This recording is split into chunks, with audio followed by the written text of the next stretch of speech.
Assalamualaikum warahmatullahi wabarakatuh. Kami dari Prodi Teknologi Aquakultur UID izin memperkenalkan diri. Saya Novel Serba Mobidan NIT 59 ditambah 115596. Saya Ria Isbahrudin NIT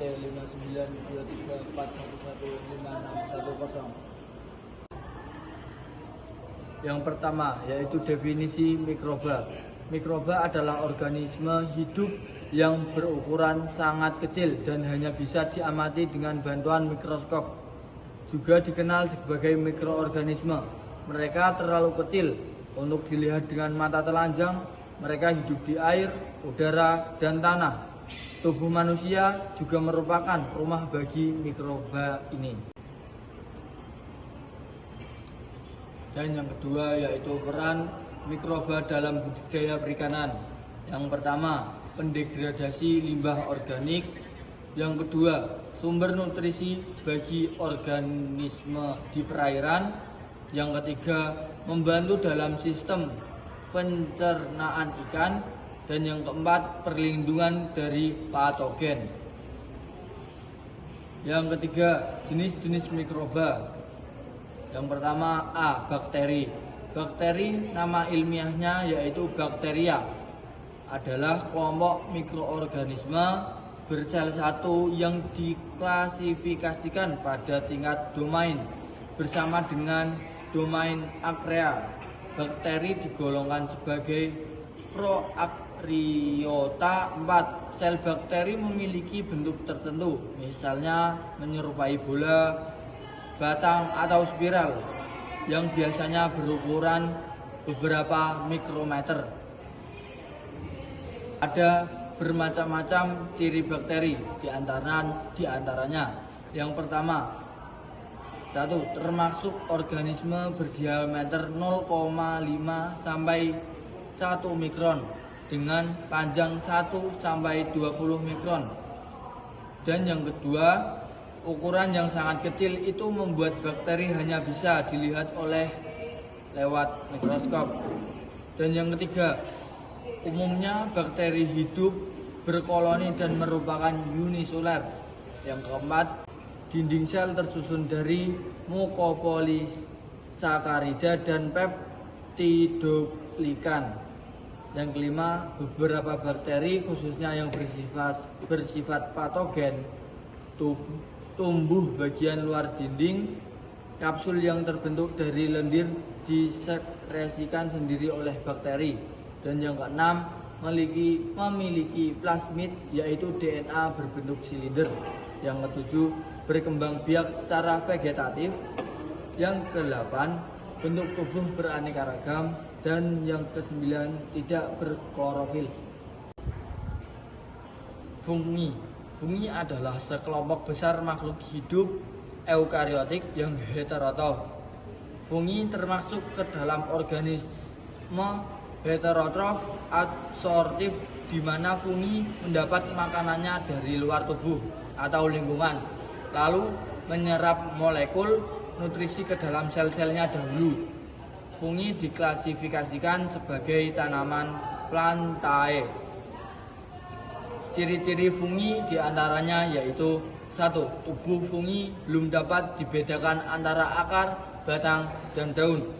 Yang kedua, struktur sel yang menyusun tubuh fungi bersifat eukariotik, yang intinya sel memiliki membran inti dan memiliki dinding sel yang terbuat dari kitil.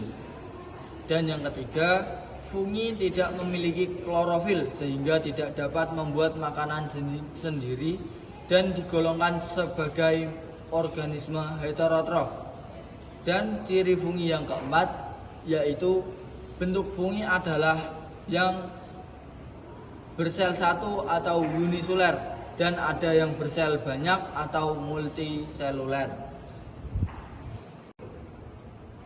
Selanjutnya, jenis mikroba yang ketiga yakni virus. Virus adalah makhluk hidup yang bersifat parasit sebab membutuhkan inang sebagai temannya hidup hingga kemudian menyebabkan penyakit hingga kematian pada makhluk lain. Ciri-ciri virus sebagai berikut. 1. Hanya memiliki bahan genetik RNA atau DNA saja. 2. Tidak memiliki sel atau bersifat aseluler. 3. Berukuran lebih kecil dari bakteri. Yang keempat, memiliki bentuk yang bervariasi. Selanjutnya, hanya dapat dilihat dengan menggunakan mikroskop elektron. Dapat dikristalkan. Selanjutnya, memerlukan asam nukleat untuk berkembang biak. Tidak memiliki sitoplasma. Dan yang terakhir, tidak melakukan aktivitas metabolisme. Selanjutnya yang keempat, yakni protozoa. Protozoa merupakan organisme yang bersel satu dan hidup secara sendiri maupun berkelompok. Kemudian protozoa ini merupakan kesatuan yang dapat dibilang sangat lengkap. Mengapa? Karena protozoa memiliki struktur sel yang baik dan secara fungsional mampu melakukan berbagai fungsi-fungsi dasar pada makhluk hidup. Di sini saya akan menjelaskan ciri-ciri protozoa. Ada 6 ciri-ciri yang sangat khas dari protozoa, yaitu 1. Uniseluler dengan ukuran tubuh sekitar 10 sampai 200 mikrometer. 2. Tidak memiliki dinding sel. Yang ketiga, bersifat heterotrof dan hanya sebagian kecil yang bersifat autotrof. 4. Hidup bebas atau sebagai parasit bagi organisme lain. Yang kelima, reproduksi secara seksual dengan pembelahan biner dan reproduksi seksual dengan konjugasi. Yang terakhir, sebagian besar dari protozoa ini memiliki alat gerak. Selanjutnya ada tempat hidup mikroba. Yang pertama, tanah. Tanah merupakan sumber yang kaya akan mikroorganisme.